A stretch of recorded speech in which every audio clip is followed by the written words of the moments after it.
update for you. We're somewhere between St Olaves Bridge ahead of us and Burgh Castle behind us, and I've only got 26 minutes left on the memory card, so always come prepared. But not much to report really, other than it is definitely getting lighter, the clouds thinning. It's a bit draggy whether you're going this way or to Reedham. It is just muddy banks and reeds. But if you know that after this it improves, you get over this little bit. If you've never been south before and you don't know what to expect, and this is, you know, you've gone from the River Thurne, River Bewis and Bennett's Abbey, Fleet Dyke, you decide, oh, we'll go south. Then you pass Acle Bridge, and within moments it's like, well, where did all of the nice greenery go? Why is it all these reeds and mud? And then it gets worse and worse and worse. You go through Great Yarmouth, you fiddle around with Breydon Water, you turn right, you go to Breydon Water, and then mile after mile it's all the same. You think, is this it? Is it just reeds and mud? No, it's not. You just have to go a little bit deeper in.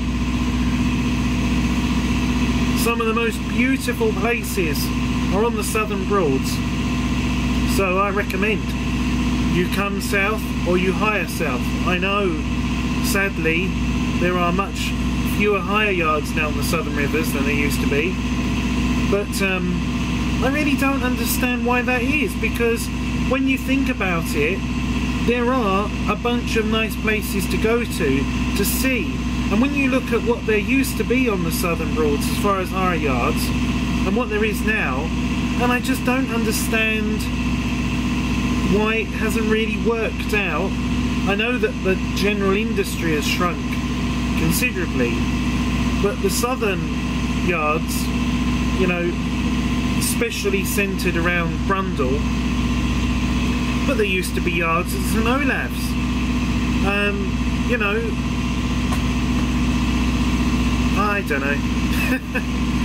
Yes, the cruising distances are longer between places, so say if you, I don't know, you hired a boat from Brundall back in the day, and you wanted to say visit, you know, the speedboat racing on Oulton Broad, it's a bit of a trek, of course, but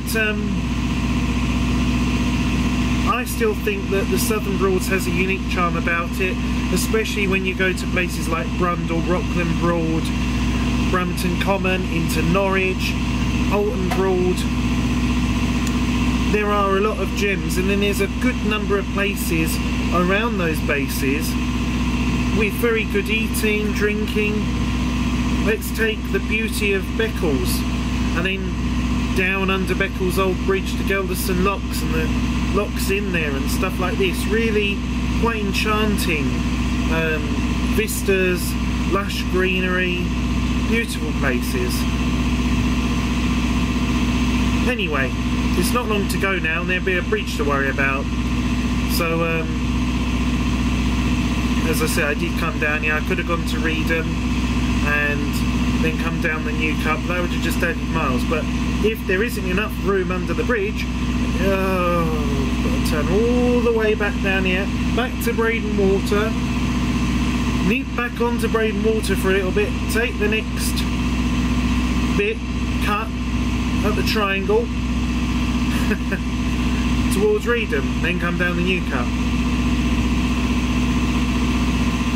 But I really did want to go specifically to Oulton Broad tonight, and not just say, oh, I can't be bothered, or more at St Olaves, or I can't be bothered, or, you know, whatever. I wanted to go there because I've been to the seaside recently. I was in Weymouth with Sheila for a weekend, and that was really lovely.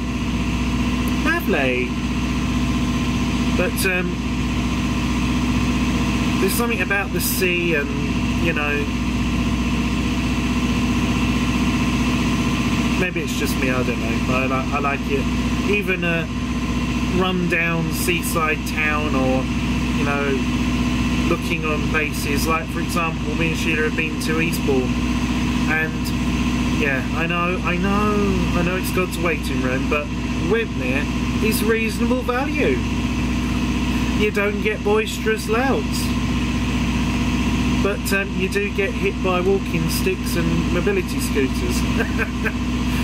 But seriously, you've got the front and you go behind it, and there's so much depression and shops to let and so on and so forth. And Weymouth, in comparison, you've got soft sand, a harbour, the old fort that we went round, really good eating and pubs.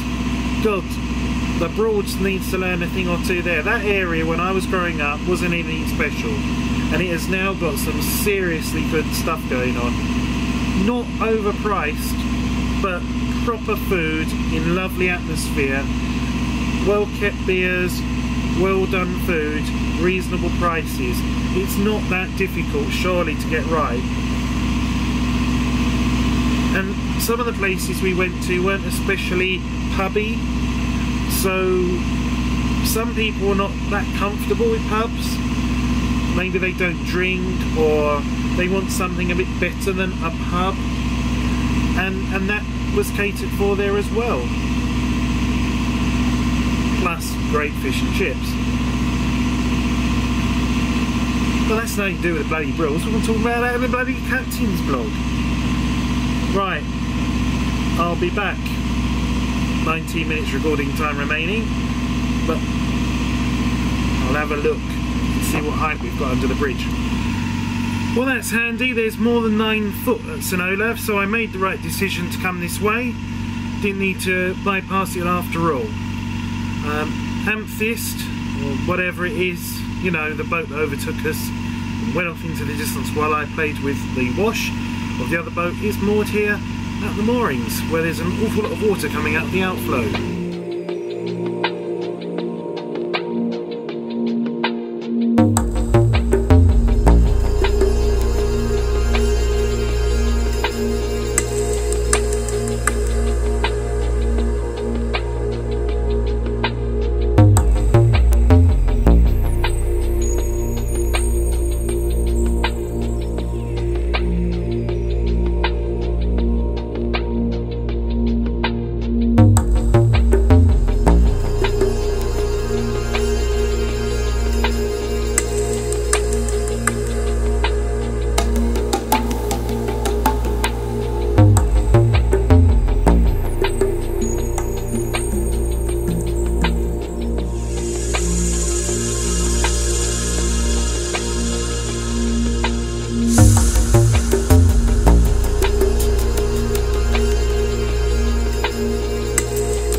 just an update for you. We're approaching Somerleyton Railway Bridge. It's a swing bridge, it goes across the river.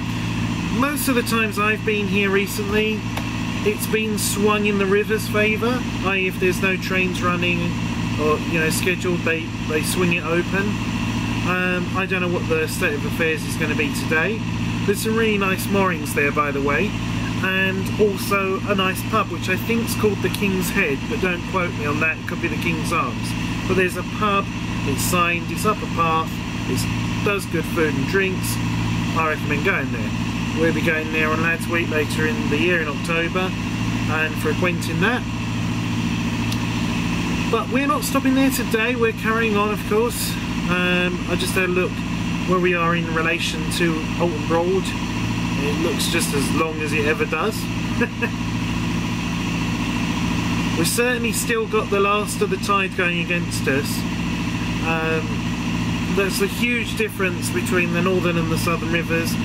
Is yes, there is tidal differences. If you go to Port Higham and the tide is, going out, you're going against the tide, but it's just not as noticeable as on the southern rivers. The rise and fall, plus the current, either helping you or being against you.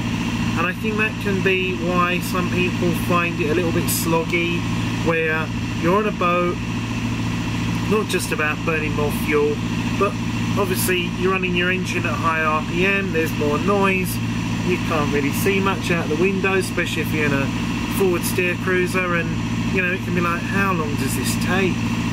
Another corner, whereas because on the northern rivers, you're in Wroxham, you want to go to the pub Maltsters at Ranworth Stave, fine, you can just get off and go. It doesn't matter about what the tide's doing. It doesn't take too long to get there, it's nice and pretty on the way there. So I can understand why some people find the southern rivers a little bit more, but I like it that they feel like proper rivers. They're wider, they're deeper, you get more currents, you've got to think a little bit more than you do on the northern rivers. But anyway, Somerleyton is where we are.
railway bridge done, and because I had the last bit of tide going against me, there was another cruiser coming through from Faircraft Loynes, so I have to give way because he's coming with the tide. That's what you've got to think about. So it's easy for me to stop and hold station than somebody that's going with the tide and it's pushing them along, harder to steer, harder to stop and react.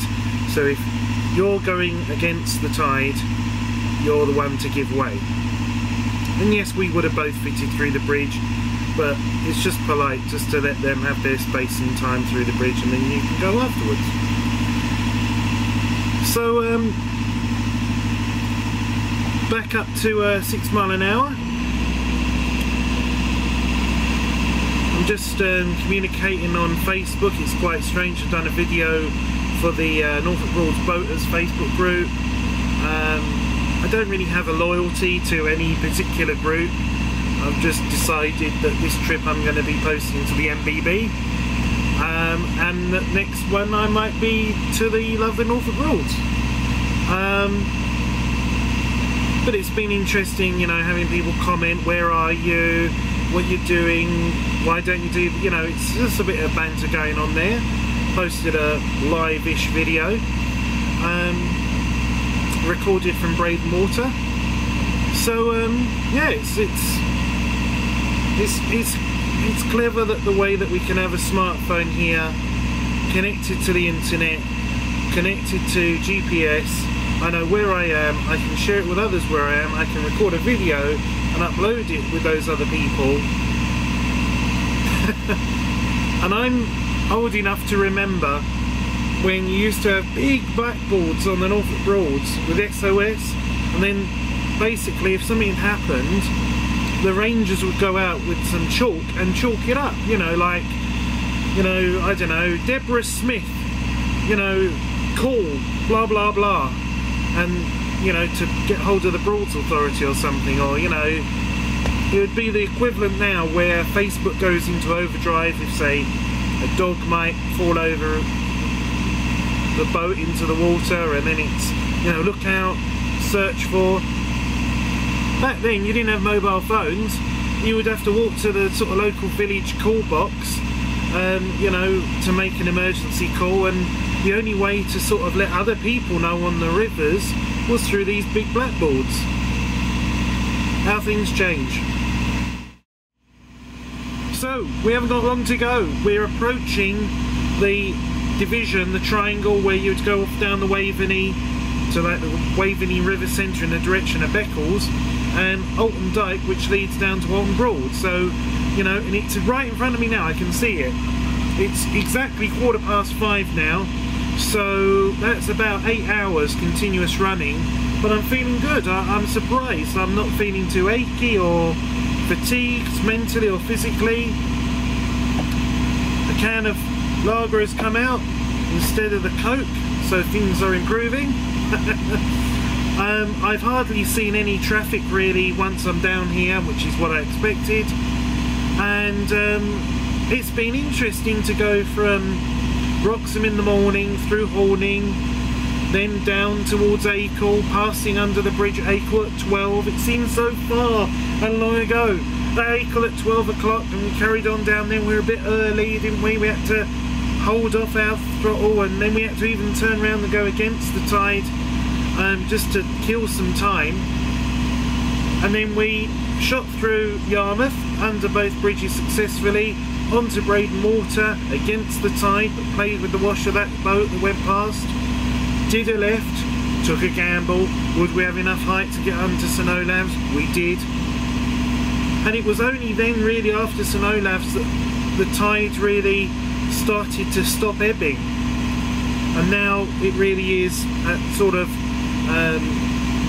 it's all washed out, and we're waiting for it to come back in again. And you can just tell by the RPM that I have to do to maintain the speed. So we're no longer pushing against the tide, but we're not having that tide coming in yet. So it's been a good day. Different boats lend themselves more easily to different sort of things I can film. The weather makes a difference as well. I'm aware a lot of this I do for you guys that enjoy watching these videos, and for me to look back on them and go, oh, I remember that. But it is sometimes difficult to put my thoughts and, you know, imagination and creativity on what I would like to film and what I can film, because there's only me, two hands, and I've got to drive the boat. So I can't, for example, you know, wander outside, down the side of the boat, plonk a camera there and go, oh, that's a pretty vantage point. It doesn't work like that. But nonetheless, it's been a good day. What can I say? I'm looking forward to getting there. I'm hoping I could get on a pontoon so I don't have to worry about the rise and the fall. I think we'll just take the boat down with it and come up again. But now I'm thinking about, well, what we're going to do tomorrow. I don't really want to go to Beccles. I've got nothing against Beccles, but I haven't long in my mentality, in my mind, been to Beccles. I was for the vintage boat show with Broad Ambition. So I think probably what we'll do tomorrow is we'll leave Oulton Broad, head back up here, down the Waveney, maybe stop off at the Waveney River Centre for some water, and head towards Norwich maybe. But I'm going to be spending a couple of days down here. I do like, I know it confuses people when they watch the video or they comment on forum posts, or, you know, like last year we took the boat over and we went to Stracy Arms. That was night 1. Night 2 was the Surlingham Ferry. We went in the pub, and then we went to Norwich the next day, and so night 3 I spent at Brummington Common, which meant that night 4 was back at Acle. So literally it was down south and back up north, like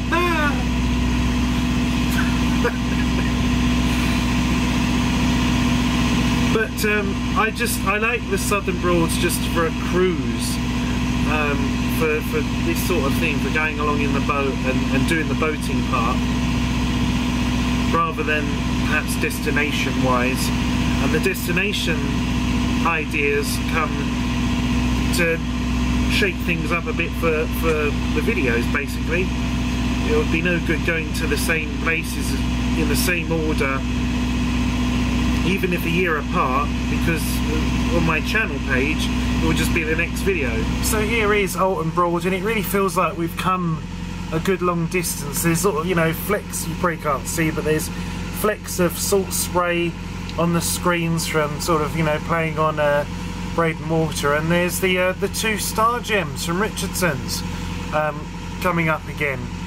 I saw these 2 boats recently, and they must be sort of in partnership or something, because they were together before and now they're down here. So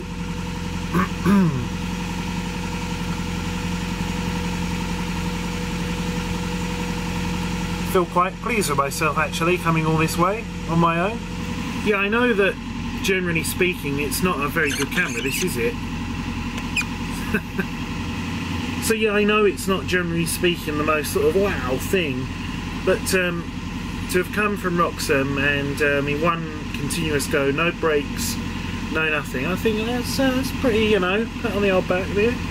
You've done well, you haven't wet yourself, you haven't sort of killed over for lack of nutrition. So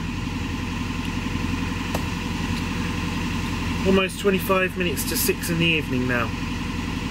So now I'm just not sure if I should moor at the Yacht Station or outside the Wherry Hotel.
So we're here, moored. I'm not sure if this is allowed though, because I'm on the pontoon, and I'll show you where I am. So no one's come out to see me, so I'm going to go and find someone and see if I've got to move. But basically, when I've ever come here before, I've moored along here stern on. There's a load of boats over there. There's one space, but I'm not sure. And then there's this pontoon here, and these guys are moored here. So I don't know if I'm allowed to be here. It's certainly going to be an interesting choppy old night, because the wavelets hit the side of the boat. But I'm going to go and find someone and pay my money and find out if I can stay here. Well, that's kind of strange, but the yacht station's all closed, so no one there, no one to take my money. So I'm still not sure if I should be here, but I'm staying here, and yeah, I suppose it might be later in the season that the yacht station opening hours. I don't know what they are. I haven't checked. Didn't bother to call. I will look now after I've filmed this bit and find out, you know, what time they do open until and from. But I'm the only visiting boat here. The boat that was over by the Wherry Hotel has departed.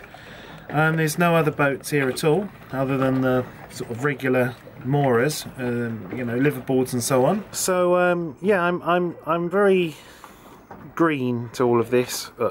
I haven't been here very much at all. A couple of times. I think I've been here twice, maybe 3 times. And I don't know if during the sort of season these are available for visitor moorings. Whenever I've been here, I've moored stern on over there. But there's no opening times displayed at all, and there's no one there. And there's no one even moored now over at the wherry. When we came in, there was a boat moored there from Horizon Craft, but they've left. In fact, actually, one wonders where the 2 sort of Star Gems and that Horizon Craft boat have left to moor, really. Maybe they're going to head off down to Somerleyton, but it's a bit of a cruise at this time. Time now, as you can see, is, well, not quite 6 o'clock, so it's not that late. Bloody sun's come out, though, look at that! Undisputed evidence of the sun's existence. Took bloody long enough to come out, but anyway.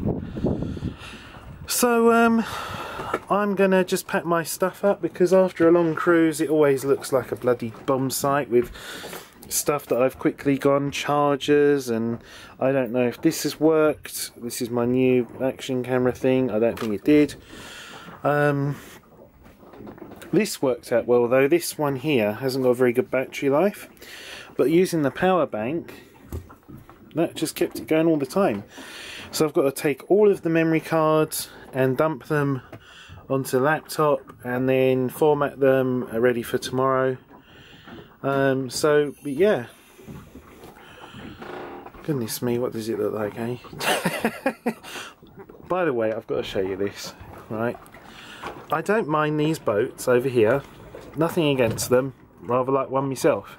Except I kind of like a Fairline 50. 1988 to 1990 vintage. Yeah, suit me to the ground. And I'll go and live on it. But look at this. This is a Nordhaven. This is a baby Nordhaven. This is a Nordhaven 50. Not in the best of condition, I must admit. There is some bubbling rust under the paintwork there, and it's just a bit tired. It needs some love and attention and a good compound and polish. But these cost a great deal of money. They're incredibly seaworthy. They're incredibly luxurious inside, and when I see boats like this, you see those all the time, and they're very nice and they're fast, but they're not built like a Nordhaven. And you know, you can have really quite incredibly sized ones with stabilizer fins, comfortably go over the Atlantic Ocean. So these are proper cruising boats, not very fast, but they just keep on chugging. And I'm sure this one has visited a fair few places in her time as well. So that is Oulton Broad Yacht Station. That has been an interesting long day. Well, it's been interesting for me. We left about, let's just say, 9:15, and let's just say that we got here at sort of 5:30. So no stops, no breaks, Wroxham to Oulton Broad. That's how it can be done. That's how long it will take. If you're thinking and you look at the map and you ever wondered, yes, you can do it. It'd be much easier if you've got people to take over the steering and, you know, oh, I'll do a couple of hours while you have lunch kind of thing, or stop on the way. But we didn't, because I'm not like that. So I'm going to pop into town now and have a look around. I've come all this bloody way. I'm determined to go to the bloody sea before it gets bloody dark, and I bloody don't care if I'm bloody swim. So that's been an interesting day. Until tomorrow, thanks for watching. So I had thought of my cunning plan of going by the seaside was going to be simple. More at the Yacht Station, walk to Oulton Broad North, get the train to Lowestoft. One stop, easy as anything, but no.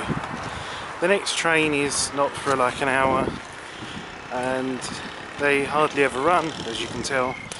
And further to that, the train coming back, which looks like the last one, means I'd be there for like 20 minutes. So I thought I'd walk it,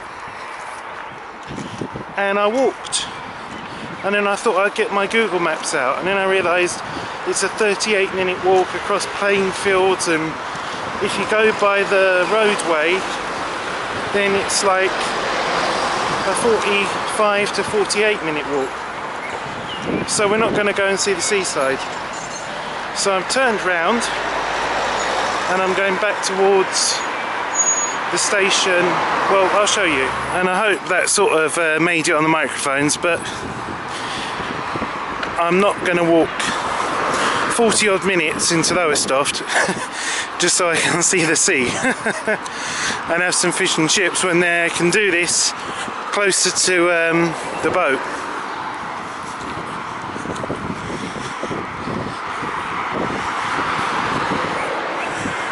But it's a nice evening, and not to mention the fact that I've obviously just helmed the boat for 8 hours, and before I got off the boat cleaned all the windows because of the salt spray, and then mopped the decks, then brushed the inside and mopped the floor, threw the rubbish out.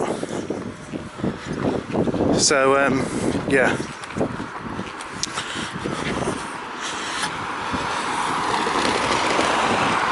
So one of the most forlorn stations ever here. Poor thing. Once surely far more grand, far more used, but now alas no more. Right, well anyway, sorry I didn't show you the sea, but hope you understand, and I'll see you tomorrow.